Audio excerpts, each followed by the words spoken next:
Dear children, good morning. Let's come back to our Ashoka, the great ruler who gave up the next lesson of our history. Okay, Ashoka was a unique ruler of Magadhan Empire. Magadha is actually locating in Bihar. This Ashoka was the ruler of this great empire. He was a unique ruler. How he became unique, because he was stopping the war after winning Kalinga war. When a ruler is winning a war, actually he will be thinking of conquering another area, conquering next area or neighboring area. But when after this war was over, when Kalinga was added to Magadha, he was simply visiting the battlefield.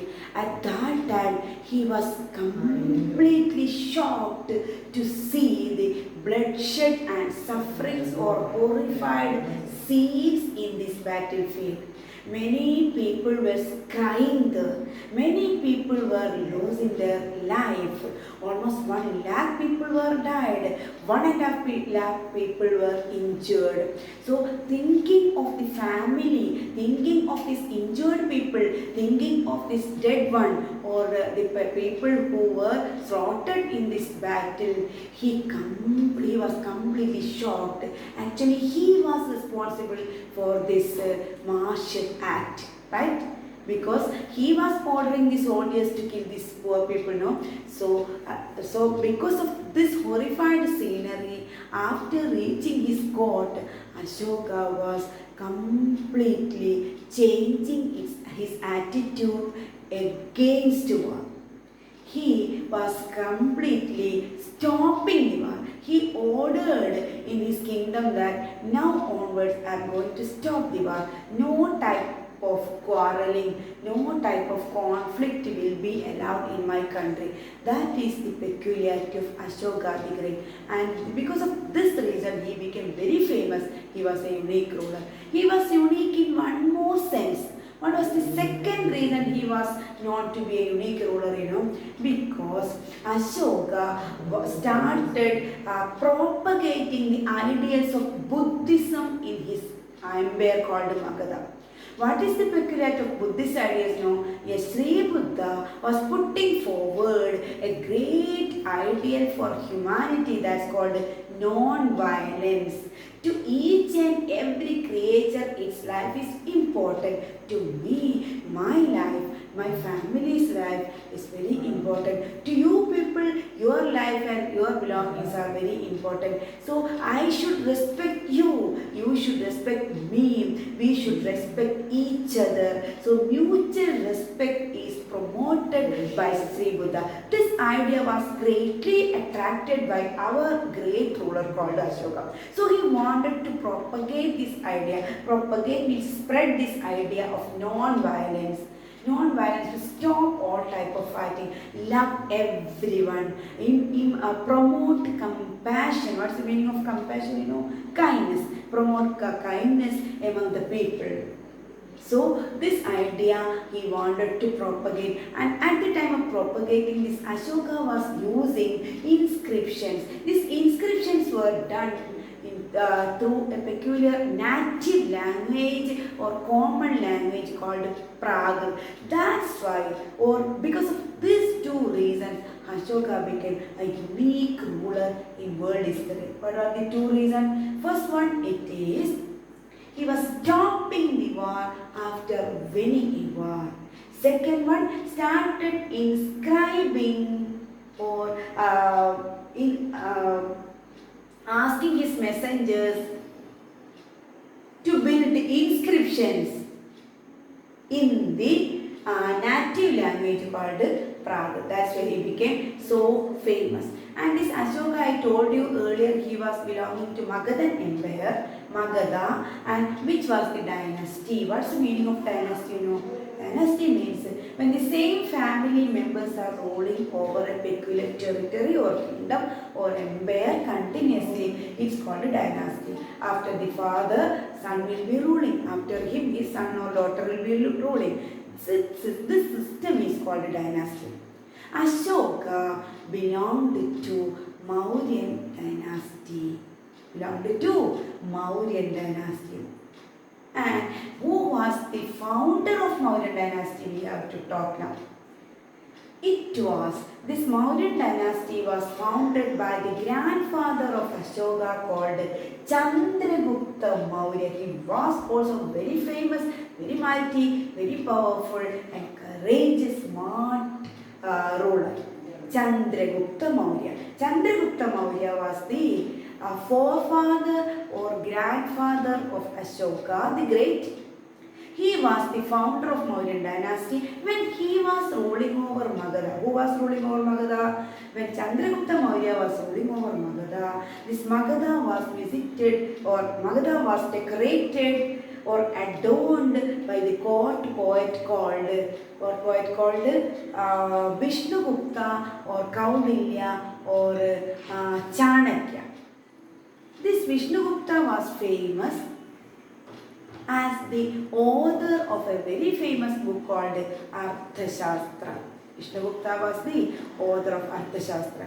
And when this Chandragupta Maurya was ruling over this Mauryan Empire, his court was visited by a Greek traveler called Megasthenes. Megasthenes was visiting India at the time of Chandragupta Maurya in India. This Chandragupta Maurya is the grandfather of Ashoka the Great. And the grandfather means, so now let's talk about who was the father of Ashoka. Father of Ashoka was Bindusara, means son of Chandragupta Maurya. These three rulers were very important rulers of Mauryan dynasty. Which three rulers, please? Chandragupta Maurya, his son Bindusara, and his son called Ashoka the Great. These are the three rulers. And let's come to the area of the administration of the empire. Administration of the empire, two areas are there. One is which are the important cities, which are the important city means fortified cities under Magadha Empire. And next one, what was the system of administration? First one, which are the important cities? There were three important cities under Ashoka in Ashoka's empire, Magadha Empire. They were Padaliputra. Tell me, Padaliputra. Another one is Taxila. In Malayalam it's called Takshashila. Taxila. Third one, it is Ujjain. You have to find where all these areas are coming. It's a part of map work. So Padaliputra was how it was become very famous, or what was the significance of Padaliputra under Magadha Empire? Padaliputra was the capital city, and Taxila was a gateway from the north to west.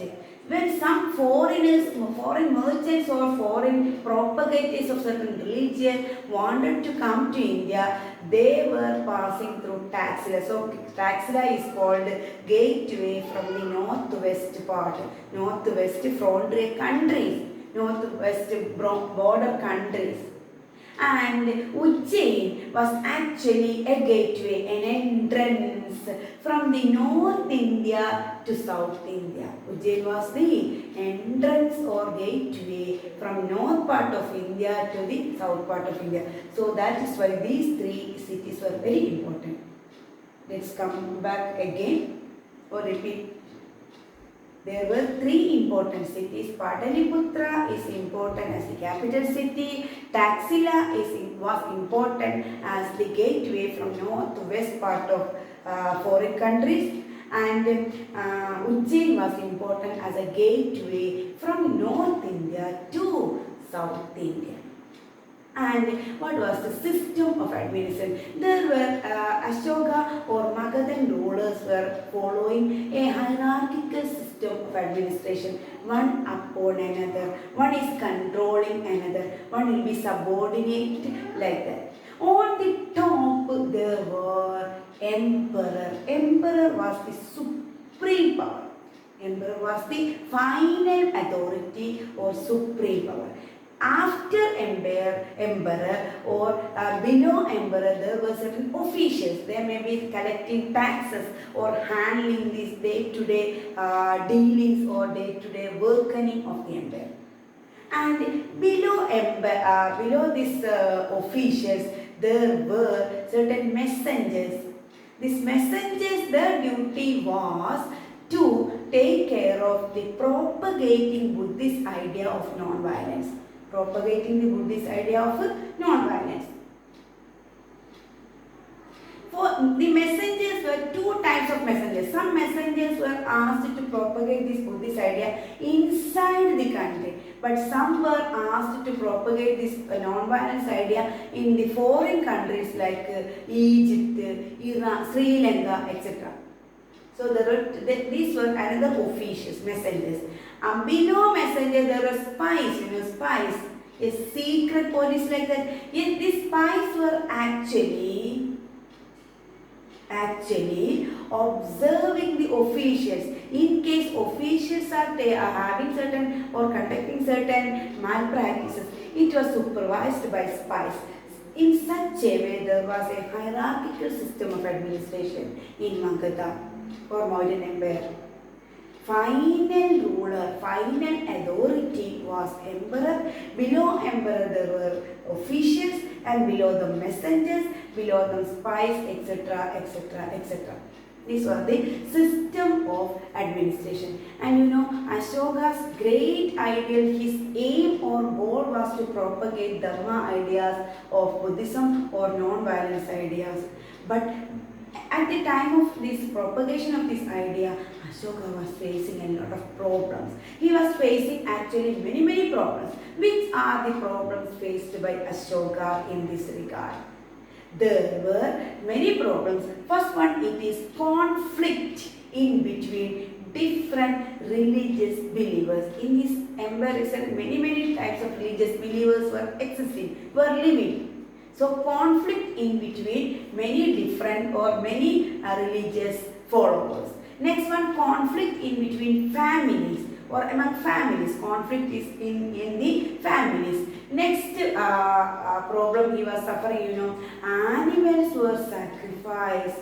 He could not digest this idea. While animals are also living beings, they have their own life. They should not be killed. This was another problem. Animals were sacrificed.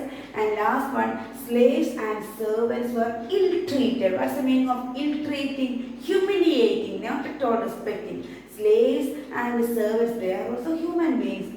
They have their own dignity. They have their own respect. They also deserve their own dignity. But people were not ready. They were considering slaves and servants as inferior. This is the last problem faced by Ashoka. So these are the problems faced by Ashoka. First one, conflict among various different religions. Next one, conflict among families or neighbors. And next one, the slaves and servants were ill-treated. And animals were sacrificed. These are the problems faced by Ashoka. And what were the principles put forward by Ashoka? He was asking the messengers to build certain inscriptions. What were the principles? His main principles were four. First one, it is to respect elders. Respect elders. Another one, slaves and servants should not be ill-treated. Slaves and servants should not be ill-treated. Respect elders, slaves and servants should not be ill-treated. And another one, Brahmins should be given gift. Giving gift to Brahmins. Next idea was, it is both wrong. It is both wrong to respect our religion only and keeping irrespective other religion. It is wrong to praise one religion and criticize another. That's right. Criticize another's. We can believe in our religion, but we should respect other religion. These are the principles put forward by Ashoka. So, being gentle towards to love slaves and servants, being gentle towards slaves and servants, and giving gift to Brahmins, and encourage compassion to all the creatures. Love and compassion to all the creatures. And last one, it is both wrong to praise one's religion and to criticize another religion. These are the 4 principles put forward by Ashoka that he wanted to propagate. What idea actually? Yes, non-violence idea. Love, to promote love and compassion. By this, today's class is also coming to an end. Thank you so much for watching me.